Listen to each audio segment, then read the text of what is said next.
Hey everybody, Tim here with today's review of Doctor Who, story number 13, The Web Planet.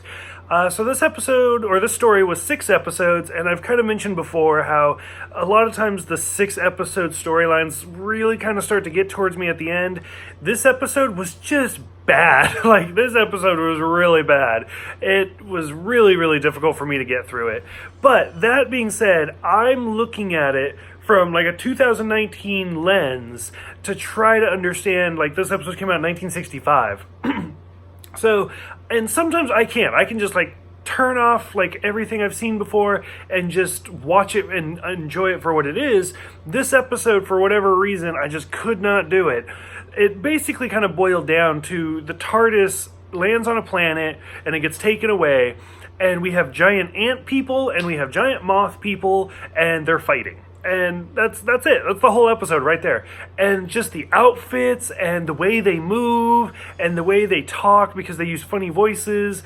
I couldn't get into this episode. I'm sure, if I had watched this when it first came out, 1965, sitting around my TV, I would have been totally into this. At least I'm assuming I would have been into this.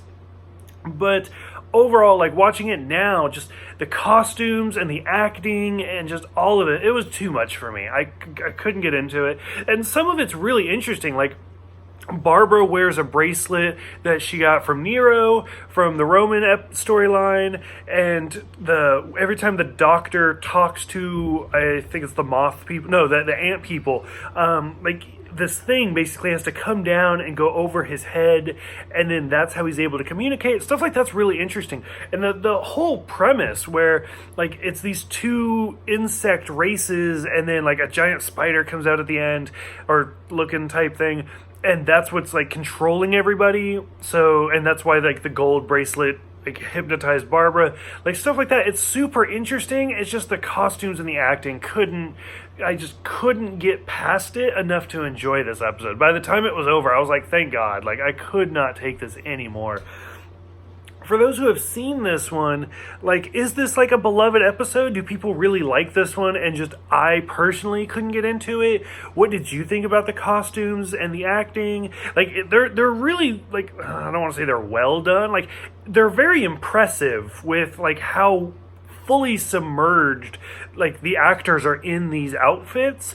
But, it's not great. It's definitely a product of its time, if you will. So, for those who have seen this one, what did you think about it? Go ahead, let me know in the comments below. Thank you guys for watching these. Sometimes they're a really great episode, and then sometimes you get episode or storylines like this that I'm like, oh, I can't do this one. So I just basically kind of flipped through it as quickly as I possibly could, and then who knows, maybe the next one will be a little bit better. So I will see you guys next time for The Crusade.